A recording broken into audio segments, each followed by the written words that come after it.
So, part four.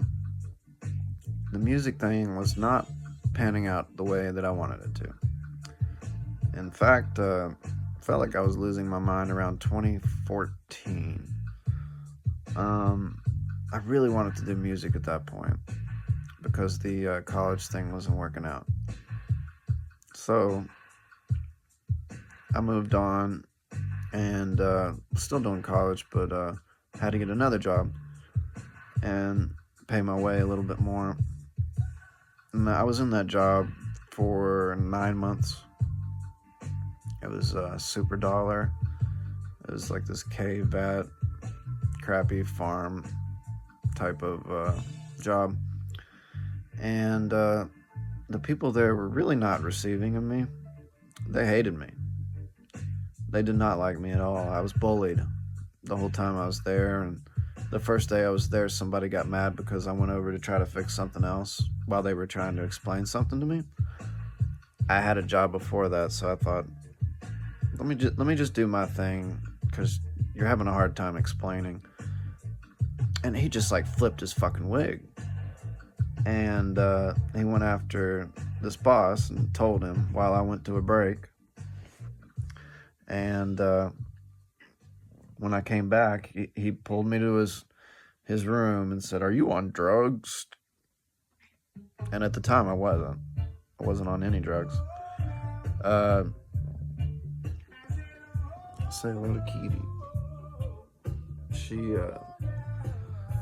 So anyway, I had a breakdown right there because I thought, man, everybody thinks I'm crazy or something, which at the time I did feel crazy. And it worried me because I didn't know how I was going to integrate back into society. I was having that, what do you call it? The process when you're breaking down spiritually because you're not like everybody else anymore. You've moved on. And this is 2014 going into 2015. And when I finally got rid of that job, which at the time music stopped being a thing at all. It was all video games. I just didn't know where I was at. I just wanted to chill, which was fine. I think every now and then people need to chill, even when their dream and aspirations are calling them to do something. It's okay to relax sometimes. So I did. But the longer I was there, the more unhappy I was starting to feel. So the rest of 2015, I kind of had a mental breakdown. And it was like the last time that I was doing that Robitussin stuff. And it like, a lot of people might disagree with this, but it opened me up to the spiritual world in a way that I was not prepared for. And it scared me. It scared me a lot. I didn't want to be in that world, and I had a hard time getting out, and then I developed alcoholism after that, which before I was starting to. And so I ended up getting on antidepressants. The first one that I got on was Trintellix, and things started getting a little better. I started getting more social, and people around me were more happy to see me because I just had a demeanor, I guess, after being on them that was different, like everybody else. No highs and lows, just kind of there. I listened to everybody. I didn't even get to really talk, which isn't all that bad. Sometimes it's good to listen to what other people are going through. And so it was around that time that I actually experienced my first LSD trip. And that broke a lot of ground for me. It really did. It broke my the barriers of what I considered reality. My trip was that I just laughed so hard at my situation and where I'd been, everything that was going on. I just thought it was fucking hilarious. Looking at myself, I just thought I was hilarious. That I've been overthinking a lot of things. It was a big one. And it was after a couple trips after that I kind of moved on. But I didn't move on in a good way. This was 2016. Kitty, you're going crazy.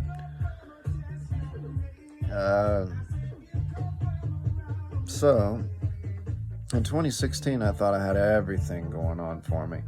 There's a meme that shows everybody at the very tip top of a roller coaster, and 2016 hits, and then they're just like downhill.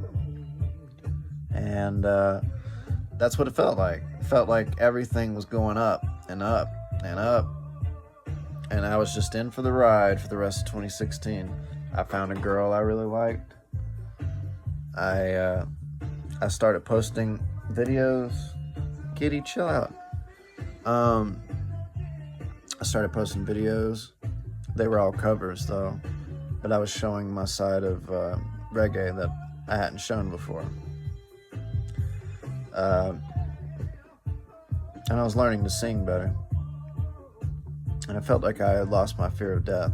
The ego death during the LSD trip really shook my foundations.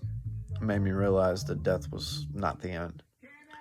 And so I should just be courageous, do whatever I want to do. And all I've ever wanted to do was music. So that year I was like, let's go for music.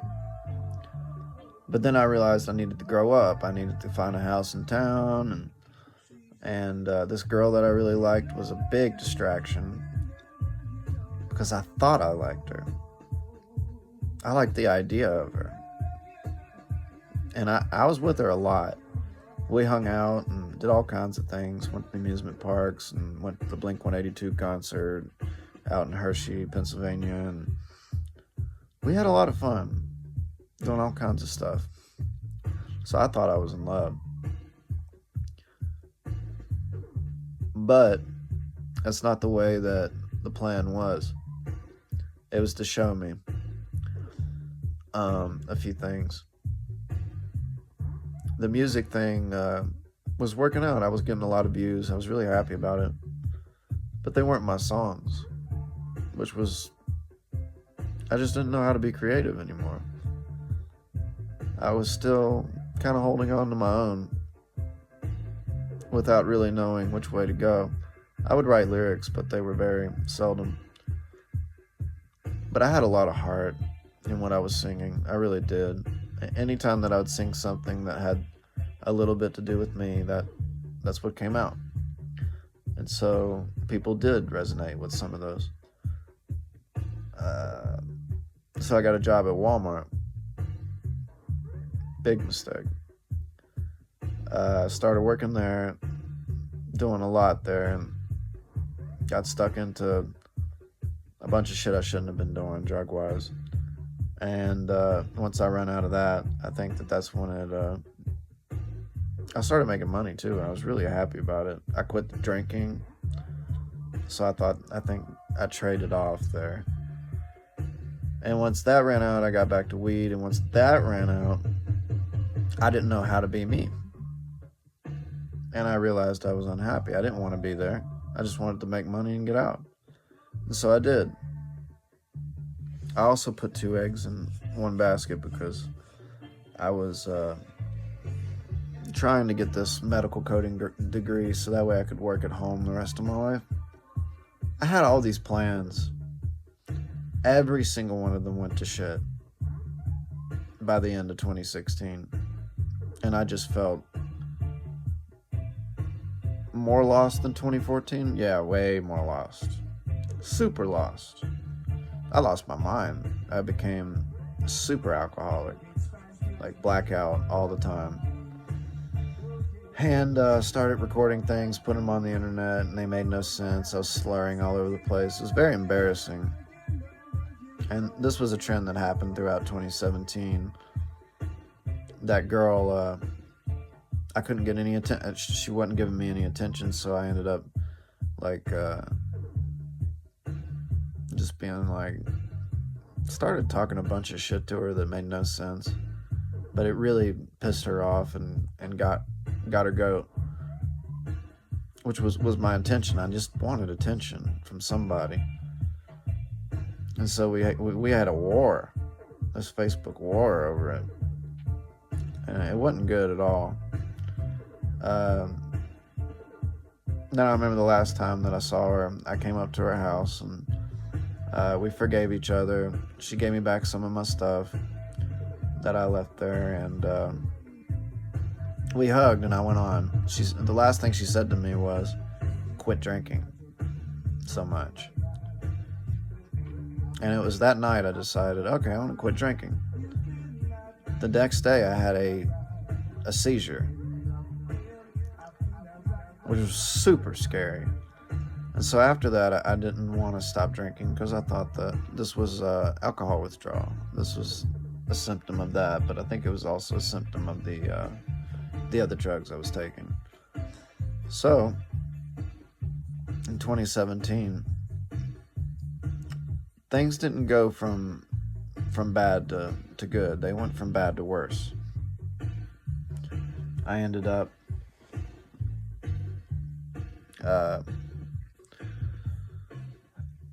in a good place, I thought, mentally, but I was drinking so much that I'm not sure that I was in control of what was really going on. I didn't understand. Come on. And so, hold on. And so, around the time of my birthday, I think it was a couple days before my birthday, I ended up drunk driving and crashing into a parked car, 2 or 3 parked cars, and totaling my car that I had, lost my license, spent the night in county jail, and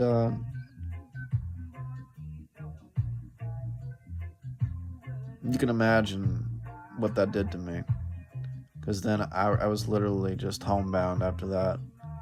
I couldn't do anything from 2017 to 2020, I think is when I got my license back. But I got a job in 2019, and that didn't pan out very well either. I was put on all these different medicines, and I was just in a very, very bad place. But I found spirituality. God actually became my thing. In Jesus Christ, the Holy Trinity, which is very real to me. I was born that way, believing in those things. And I know a lot of my friends don't believe in it, but I'm here to say that I do. I'm not going to go masquerade around with it. I'm not going to put up a flag about it and tell everybody they're going to go to hell because they don't believe. That's bullshit. That's not what I believe. It was just something inside me that has been carrying me along all along, and then I've been ignoring. I don't know how it is for everybody else, but that's the way it was for me. So 2020 comes around, pandemic, everybody's homebound. I thought, man, this is what I was already doing. This is going to be easy. Well, we had to move, me and my parents. We had to move from the house that we had been in for all my life, since 1992. It was like 1987 or something built. And all the land that we had and all the fun that we used to go out and in nature, because I was around nature all my life. And all that was gone in the blink of an eye. We went to town and rented a house, and luckily we had a spare house that Dad had acquired over the years that he actually worked on and made it better, fixed it up. And we ended up moving there by 2021. Now by 2021, I had sort of a vision. And this vision came to me after I finally decided I'm killing myself with alcohol. I was drinking myself to death because I was so lost and confused at just like everything, all the emotions. And I forgot to mention, in 2020, I got rid of the antidepressants. I just stopped taking them after 3.5 years of taking them.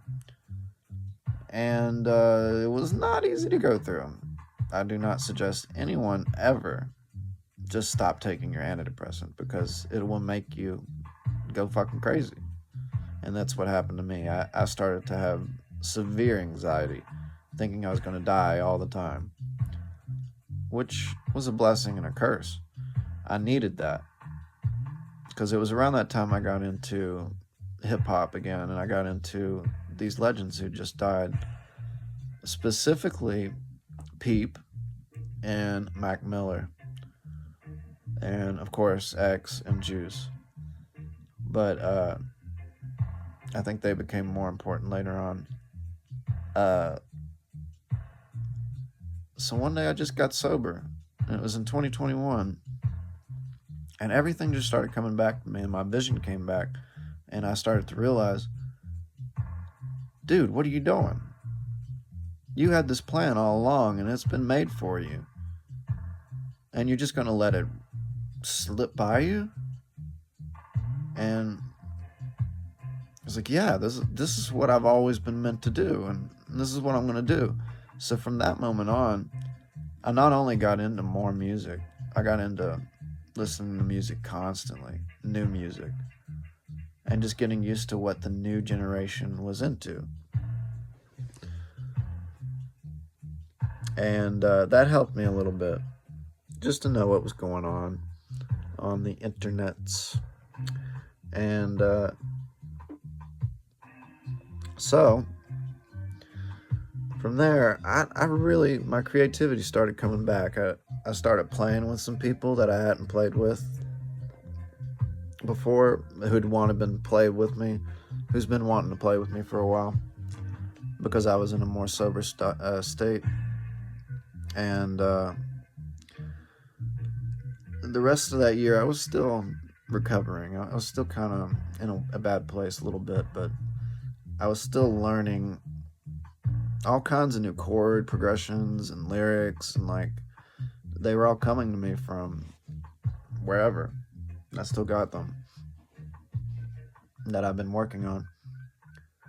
And so, should this be another part? I don't know. There's not much left. 2022 comes around. That's when I felt like everything was going to start changing. And it did, but not in the way that I expected. The friends that I was playing with, we started to have kind of a thing going on. And they really liked me playing bass, which I was like, bass is fun. Like, I could have continued that way, but I was still not sure of it, because I had a vision. I didn't have this background feeling, wanting to be in the background. Maybe at the time, for a little while, but that wasn't going to last, to be honest. I love those guys. They're great. Anyways, so I got myself a job at Dollar General as a cashier, which helped a lot, actually. I started talking to people, handling cash, getting better, used to stuff like that.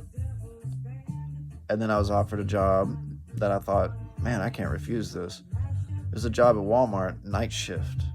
Oh boy, stocking, and that way I could stay away from people and all this. Not true. Turns out I was around people all the time when I did it. And was always paired up with people, and the more I tried to be in my own lane, the more people looked at me like, what's going on with you? There's something not right. But everybody there, when I first got to Walmart, they welcomed me with open arms. They thought that I was going to be one of the new managers, And so I took that and I was like, I've never been accepted that much before anywhere. So I kind of lost my vision for music because I was working to the fucking bone every night until the morning on every single thing they had and doing the best. I was trying to be the best that they'd ever seen, but I was killing myself doing it. I just wanted to feel that, you know? And the temptations of the night, I just got into eating a lot and spending money. I should have never done that. So by the end of Walmart, it took a little while. I wasn't making any music. But I was so unhappy that I started writing down all my thoughts. I started to talk out loud to myself, especially during my lunch hours. I just started talking, and all these ideas started coming to my head. And I swear, I got a whole book of ideas that came out of my head while working at Walmart. So I can't say that it was an experience that wasn't good in any way, because it ended up being good, but bad at the same time, very bad. I was really hurting myself, and nobody really cared. The psoriatic arthritis was just like killing me, and I didn't understand that until the next year, when it really was. It made itself known a little bit more. So anyway, so I wrote all these things, and I was really happy that I did, but everything at Walmart started changing. They started changing their policies. They started changing the way that they did things, stocking wise, and the way that I worked, and the way that everybody else worked too had to change. And I was just like fed up, and this new manager came in, and she had her own way of doing things that was nothing like the way everybody else did, and she didn't like me from the get-go. And I couldn't understand that. I didn't understand why everyone else liked me, and then she came in, and she made everyone hate me. She made everyone look at me with a side eye all the time, no matter what I did to bring my reputation back. She'd sabotage it. So I knew it was my time. I needed to get out of there. But I didn't want to leave. I needed the money. But I still could not hold on to that money. I'd still use it. So by the end, I finally just got out of there, and in a bad way. I just stopped going like I usually did with jobs. I can't stand jobs where you're just like, I'm going to give you my notice, and I'll be out of... No, it was like an emergency. I had to get out of there because my brain was mush, and my body wasn't working anymore. God, this is going on so long. I'm going to make another part. Thank you for listening. I really appreciate it.